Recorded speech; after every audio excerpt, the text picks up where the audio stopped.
আসসালামু আলাইকুম বন্ধুরা, শুভ সন্ধ্যা। কেমন আছেন সবাই? আলহামদুলিল্লাহ, আমি অনেক ভালো আছি। আজ আমি আপনাদেরকে বাড়িতে থাকা সামান্য কিছু উপকরণ আর নুডলস দিয়েই রামেন রান্না করে দেখাবো। তার জন্য প্রথমেই 2টি পেঁয়াজ কুচি নিয়েছি আর 2 টেবিল চামচ তেলের সঙ্গে আমি কয়েকটি রসুন এবং আদা কুচি করে কেটে নিয়ে লাল করে ভেজে নিয়েছি। তারপরে দিয়ে দিলাম 1 চামচ পরিমাণ চিলি ফ্লেক্স। এখন এই সব কিছু আমি ভালোভাবে লাল করে ভেজে নেব।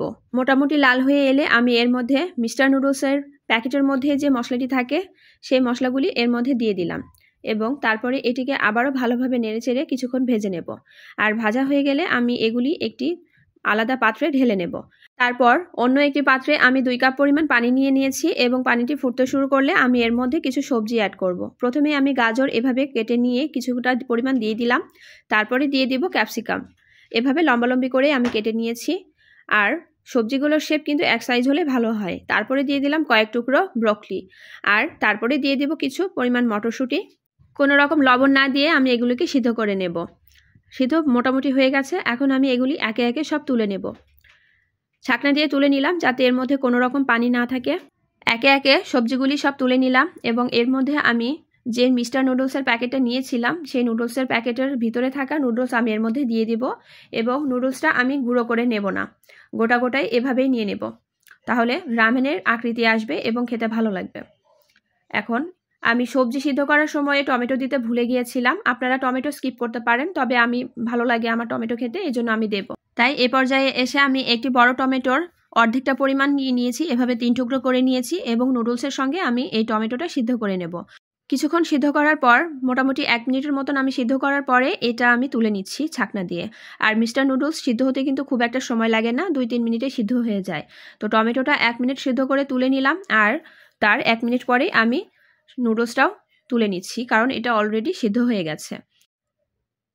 নুডলসের যে পানিটা থেকে গেছে এর মধ্যে আমি 1 চামচ পরিমাণ টমেটো সস দিয়ে দিলাম আর দিয়ে দিলাম 1/2 চামচ পরিমাণ সয়া সস। এখন এই দুটি সসকে আমি এই পানির সঙ্গে কিছুক্ষণ নেড়েচেড়ে জাল করে নেব। কয়েক সেকেন্ডের মতন জাল করে নেব, তারপরে আমি চুলাটা বন্ধ করে দেব। রান্নার কাজ মোটামুটি শেষ। এখন আমি অন্য একটি পাত্রে রেডি করা চিলি ফ্লেক্স নিয়ে নিচ্ছি আর এর মধ্যে দিয়ে দেব 1 চামচ পরিমাণ সয়া সস। এখন সিদ্ধ করা যে পানিটা রেখেছিলাম 2টি সস দিয়ে, সেই পানিটা আমি এর মধ্যে অ্যাড করব। তারপরে ভালোভাবে এই পানিটাকে চামচ দিয়ে নেড়েচেড়ে নেব। তারপরে অন্য একটি বড় পাত্রে আমি এই পানিটা ঢেলে নেব। বড় একটি পাত্রে আমি ঢেলে নিয়ে নিলাম এই পানিটা। তারপরে আমি এর মধ্যে সিদ্ধ করে রাখা সব কিছু অ্যাড করব একে একে। আমি প্রথমে দিয়ে দিলাম নুডলস, এক পাশে আমি নুডলসটা দিয়ে দিলাম। তারপরে দিয়ে দেব সিদ্ধ করে রাখা গাজর, আমি গাজরটাও দিয়ে দিলাম। ভিউয়ার্স, ভিডিওটি ভালো লাগলে অবশ্যই আমার চ্যানেলটি সাবস্ক্রাইব করবেন এবং আমার ফেসবুক পেজে ফলো দিয়ে আমার পাশে থাকবেন।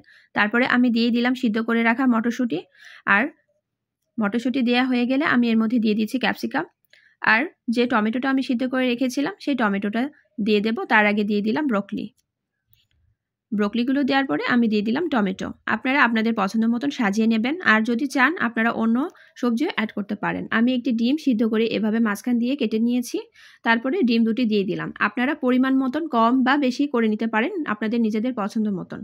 ফাইনালি রেডি হয়ে গেল রামেন। আল্লাহ হাফেজ।